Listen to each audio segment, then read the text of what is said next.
계란말이하고 베이컨 좀 구워놓고 앉자마자부터 그냥 소맥 폭탄주를 막 돌리기 시작하지 않았습니까? 내 기억에 술 아주 굉장히 많은 잔이 돌아간 것 같은데. 그 음주 습관을 본인 일부러 처음으로 인정한 거예요.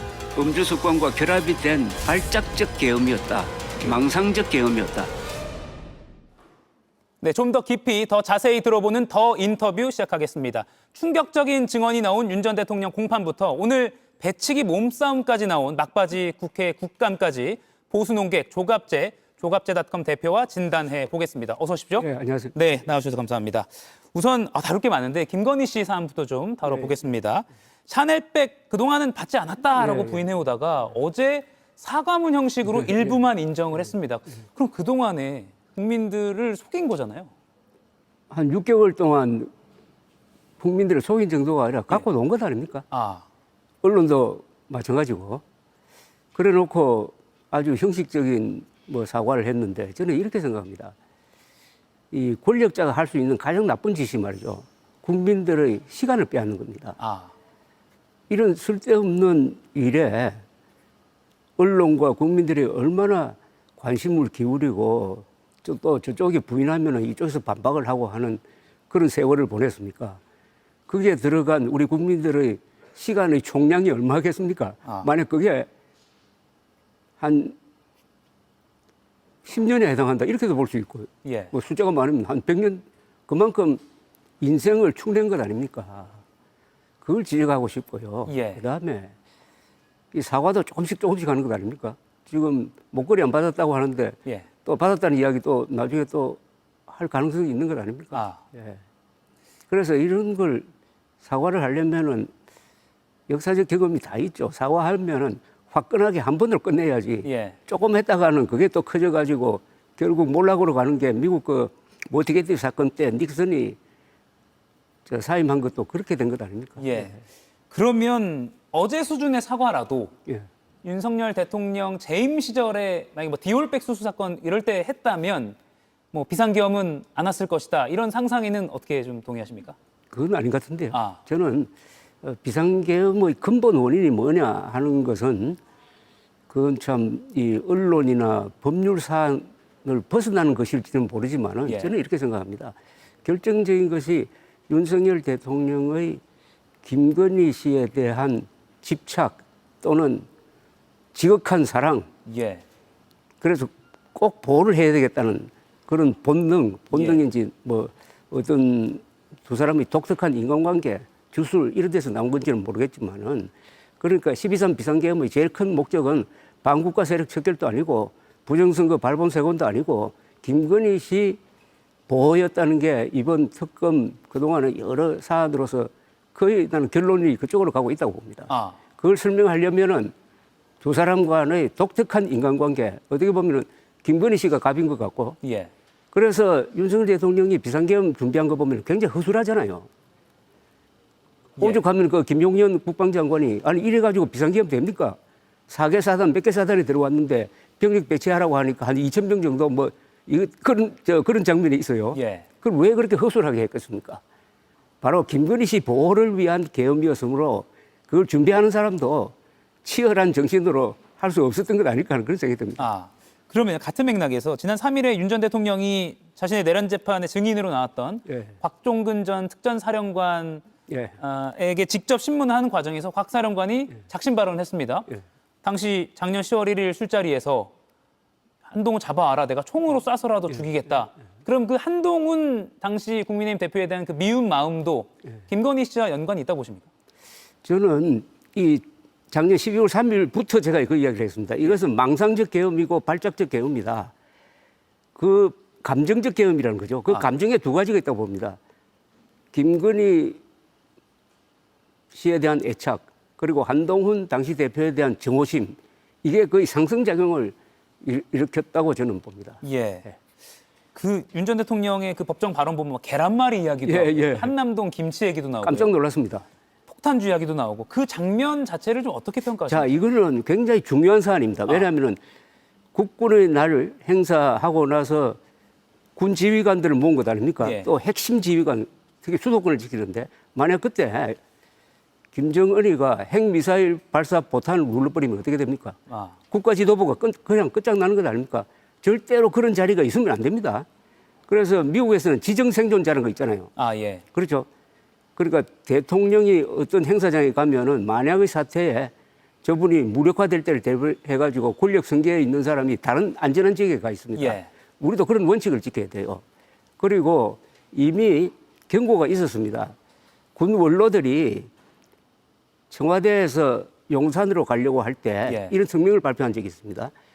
대통령과 국방장관과 합참의장이 수백 메타 지금 거리에 모여 있으면 한 방에 가는 수가 있다. 그날 그런 일이 벌어졌지 않습니까? 예. 그리고 왜 폭탄주를 마시느냐 이거예요. 저는 하나 묻고 싶어요. 만약 한미동맹이 없었으면은 예. 주한미군이 없었으면은 그런 자리가 있었을까요? 아. 윤석열 대통령과 그 군 지휘관들까지도 안보는 미국이 알아서 해주니까 우리는 오늘 이렇게 즐기자 하는 그런 아주 안이한 어떻게 보면 아주 타락한 그런 모습 아니었습니까? 아. 당시 아니, 군수뇌부와 예. 폭탄주가 목구멍으로 넘어갑니까? 북한이 지금 핵미사일 발사 포탄을 누른다면 북한에는 말릴 사람 없잖아요. 남한에는 막을 방법 없잖아요. 예. 이스라엘 같으면 그런 자리가 있었겠습니까? 예. 그 술자리 자체가 참 부적절했다. 그래서- 안보상으로 봤어도. 예, 그래서 우리는 매뉴얼을 만들어야 됩니다. 아. 이런 자리는 앞으로 안보상의 문제로 해가지고 이런 자리는 절대 있어서는 안 된다는 걸 교훈으로 남겨야 됩니다. 예. 대통령의 행동에 대한 매뉴얼이 있어야 돼요. 예. 그런 것까지도 교훈을 남겨야 된다. 윤 전 대통령 측은 왜 이제 와서 그런 발언을 하느냐라고 하면서 곽 전 사령관의 진술 신빙성을 깎아내리려고 하고 있거든요. 재판부는 이 곽 전 사령관의 일종의 뭐 핵심 발언, 폭탄 발언 이거 어떻게 평가하라고 아니, 보십니까? 헌법재판소 심리 때부터 두 사람이 윤 대통령과 곽종건 사령관의 말이 달라졌는데 예. 그게 결국 나중에 헌법재판소의 그 결정문을 읽어보면은 결국 곽종건 사령관의 말이 옳았다는 것이 증명된 거 아닙니까? 저는 예. 이번 두 사람의 대화의 그 진실 공방에도 불구하고 저는 곽종건 사령관이 훨씬 더 신뢰성이 있다고 생각합니다. 아, 곽 전 사령관이 신뢰성이 있다. 술 관련해서 하나만 더 여쭈면 윤 전 대통령 재임 초기부터 술 너무 많이 마시는 거 아니냐라는 언론 보도들이 나왔어요. 그렇죠. 그때는 풍문 수준이었고 대통령실은 부인하는 취지로 계속 일관해 왔는데 윤 전 대통령이 스스로 뭐 앉자마자 많이 마시지 않았습니까? 라고 발언한 거 보면 예. 이건 10월 1일 작년 그 술자리만 그런 게 아니라 쭉 그래왔다. 그게 증명돼 보십니까? 있잖아요. 이번에 저 법정에서 왜 그 간 수치가 제시된 적 있잖아요. 아. 정상인은 6배였잖아요. 예. 그 정도면은 잘못하면 필름 끊어지는 순간 아닙니까? 그리고 기자들 책임이 있어요. 윤석열 대통령의 폭언 습관에 대해서는 기자들이 사석에서는 이야기했잖아요. 예. 왜 그걸 기사를 안 씁니까? 거기 출입하는 기자가 많잖아요. 예. 그 출입하는 기자가 윤석열 대통령의 일거수일투족에 대해서 보도를 해야 되죠. 그걸 일본 언론을 예를 들겠습니다. 예. 일본 언론은 하루 전에 수상 동정을 거의 분단위로 씁니다. 어제 치과에 가서 몇 분 있었다. 아. 뭐 커피숍에 가서 누가 만났다. 이발소에 갔다는 것까지 쫙 나와요. 딱 고정란이 있습니다. 예. 이런 감시 기능이 있었으면 난 윤석열 대통령 술 버릇 고쳤을 거라고 생각합니다. 아, 언론 책임도 있다. 예. 예. 저희 JTBC도 몇 번 쓰긴 썼는데, 네, 알겠습니다. 홍준표 전 대구시장이 오늘 소셜미디어에요. 국민의힘은 강제 해산당할 바에는 차라리 자발적 해산해야 한다. 이렇게 비판적인 글을 썼습니다. 정당 해산이 불가피하다. 못을 박는 의미로 좀 받아들여야 할까요? 저는 정당 해산은 무리라고 봐요. 아. 왜냐하면 역설적으로 한동훈 당시 대표가 18명을 이끌고 그 해제 결의안의 통과에 참여했잖아요. 예. 다만 그 뒤부터 그 한동훈 노선과 반대 방향으로 가가지고 한동훈 대표를 몰아낸 세력이 지금 당권을 잡았잖아요. 그리고 극우 세력과 예. 음모론 세력과 결탁돼 있지 않습니까? 그러니까 홍준표 전 대표가 하는 이야기도 그런 어떤 극우적, 컬트적 그런 걸 가지고 정당 해산해야 된다고 하는데 예. 법리적으로는 좀 어렵다고 봅니다. 예. 왜냐하면은 다 몽땅 다 불참한 게 아니고 그래도 18명의 어떤 이분들이 지금 국민의힘을 살리고 있다고 보여지는데 예. 그리고 이거는 기본적으로 정당 해산이나 이런 거는 선거를 통해서 국민의 선택으로 맡기는 게 옳지 않을까 하는 생각이 들고 예. 문영배 전 헌법재판소장 이야기도 저하고 똑같더라고요. 예, 바로 그 부분인데요. 지방선거가 내년 6월에 있으니까 예. 중간평가 성격이 될 것 같습니다. 지금 이 보수 정당의 상황으로는 지방선거 어떻게 예측하십니까? 지금 국민의힘은 저는 영혼이 망가진 조직이라고 봅니다. 아, 사람이 팔다리가 뭐 부러진다 하면 그 치료할 수 있고 정신이 망가져도 치료할 수 있어요. 예. 그러나 영혼이 망가지면은 구제불능인 경우가 많아요. 제가 영혼이 망가졌다는 것은 부정선거 음모론과 아직도 같이 있잖아요. 예. 더 가공할 게 좋은 학교 나와가지고 다섯 의원 한 사람들이 그 부정선거 음모론을 퍼뜨리는 전한길이라는 사람을 국회로 모셔와가지고 예. 계엄령이 계몽령이었다는 것을 가르쳐줘서 참 고맙다고 이런 말을 할 정도면은 영혼이 망가졌다. 저는 이렇게 봅니다. 아, 자, 예. 그런데 지금 하는 행동이 그렇게 나오잖아요. 아니, 장동혁 대표가 윤석열 전 대통령 만나고 나와서 뭐라고 했습니까? 하나로 뭉쳐서 싸우자고 그랬잖아요. 예. 아니, 윤석열과 하나로 뭉쳐서 싸운다? 그럼 부정선거 음모론자와 하나로 뭉쳐서 싸운다? 그 싸우는 대상은 어딥니까? 대한민국과 싸우자는 거 아닙니까? 헌법과 싸우자는 거 아닙니까? 이런 스탠스로는 내년 선거 어렵다고 봅니다. 예. 구체적인 장면을 하나 살펴볼게요. 엊그제 국회에서 국민의힘 의원들이 검은 마스크를 쓰고 이재명 대통령 시정 연설을 보이콧했습니다. 예, 예, 예. 이 대통령이 국회 안으로 들어오니까 예. 일부 의원들이 뭐 꺼져라, 웃지 마 이렇게 약간 험담을 하기도 했거든요. 이 장면은 어떻게 보셨습니까? 그 민주당도 과거에 했으니까 그에 대한 이제 복수 같은데 아, 그렇더라도 그것은 보수 정당이 그렇게 하면 안 되죠. 그리고 경주 에이펙 정상회의로 나라 분위기가 많이 바뀌었지 않습니까? 예. 미래로 가는 어떤 비전도 나오고 했는데 그런 상황에서 그런 행동을 하는 것은 저는 합리적 보수나 중도를 향한 몸짓은 아니라고 봐요. 예. 자기들 지지 세력 있잖아요. 극우 세력이지. 음모론 세력을 위한 그런 행동 아니었나라고 밖에 생각할 수가 없다고 생각합니다. 예. 결국 확장에는 아무 도움이 안 된다. 그러면 같은 장면에서 이재명 대통령은 검은 마스크를 쓴 국민의힘 의원들에게 다가가서 예. 허리 숙여 인사하고 악수를 하려고 했거든요. 이 대처는 좀 어떻게 보세요? 그건 뭐 이재명 대통령은 그런 상황에서 상당히 그좀 기민하게 하는 분이고 예. 해서 그러니까 국민의힘이 진 거죠. 게임에 비교한다면. 아, 예. 그날 국회 현관 바로 앞에 그 계단 앞에서는 예. 이재명 대통령이 승리했다. 아니 소리 지르는 사람하고 웃는 사람하고 대결하면은 웃는 사람이 이기지 소리 지르는 사람이 그리고 그게 이재명 대통령을 독재자로 모는데 자유민주주의 파괴자로 모는데 우선 윤석열 대통령이 자유민주주의를 파괴했잖아요. 네. 그런 사람을 옹호하면서 이재명 대통령을 그렇게 문다는 건 논리 모순이죠. 예.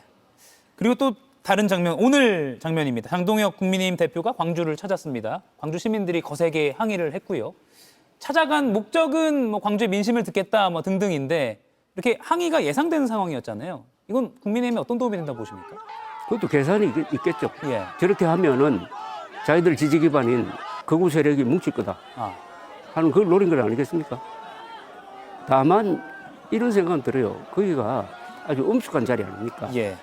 어떤 일이 있더라도 그런 자리에서는 소란이 있어서는 난 안 된다고 봅니다. 예. 어떤 경우에도 상가나 이런 데 가서 소란 안 부리잖아요. 예. 알겠습니다. 국감이 이제 막바지인데 이재명 정부 첫 국정감사였습니다. 여야 의원 간의 뭐 비속어는 물론이고 오늘 배치기 몸싸움까지 있었고요. 뭐 역대 최악이다라는 평가가 나오고 있습니다. 우선 지난 장면이긴 한데요. 법사위 국감 장면 하나만 시청자들과 보고 이야기 더 여쭙겠습니다. 시라니.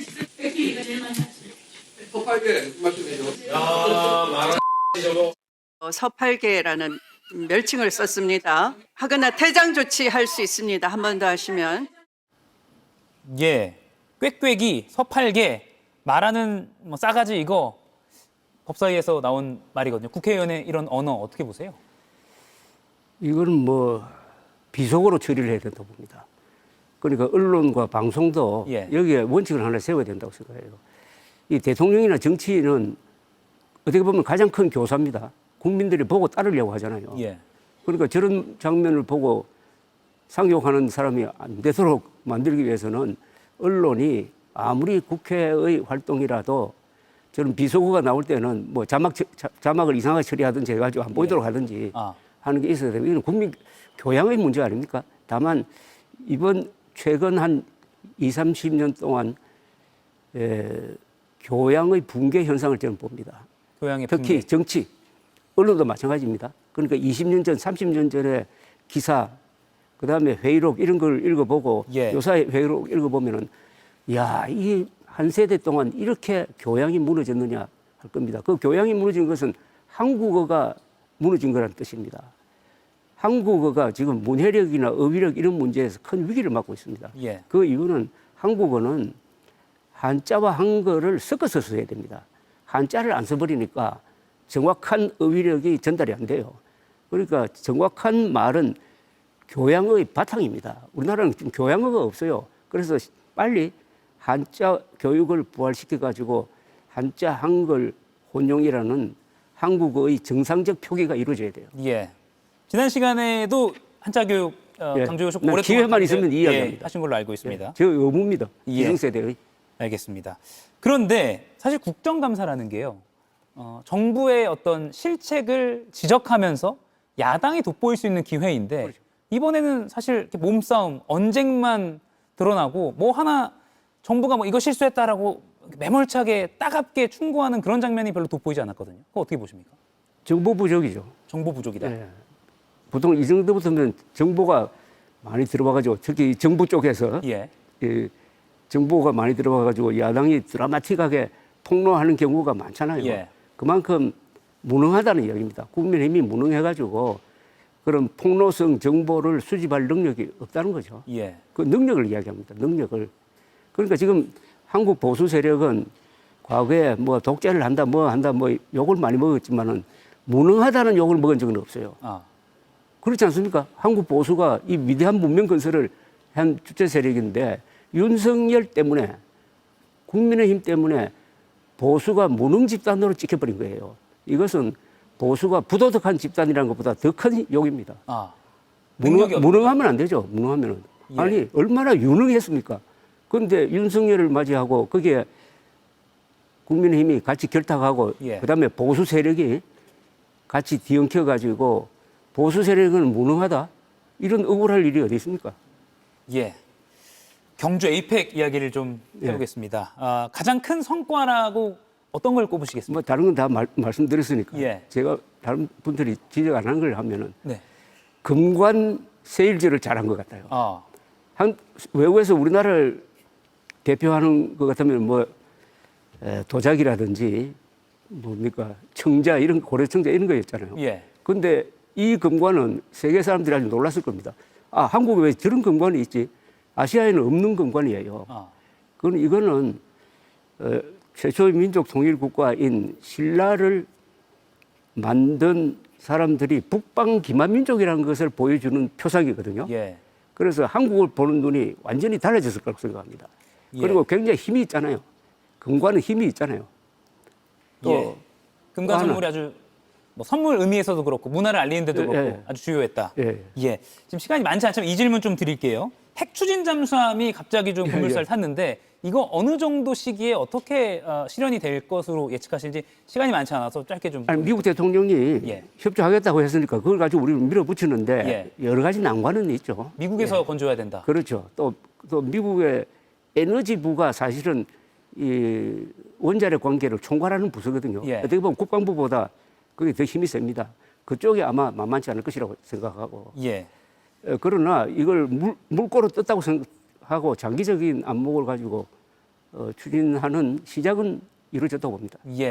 국내에서 건조해야 된다고 생각하십니까? 그렇습니다. 네. 그 부분도 아마 한미가 협상을 통해서 좀 관철을 시켜야겠네요. 알겠습니다. 여쭙고 싶은 게 많은데 시간 관계상 여기까지 듣겠습니다. 지금까지 조갑제닷컴 대표였습니다. 고맙습니다.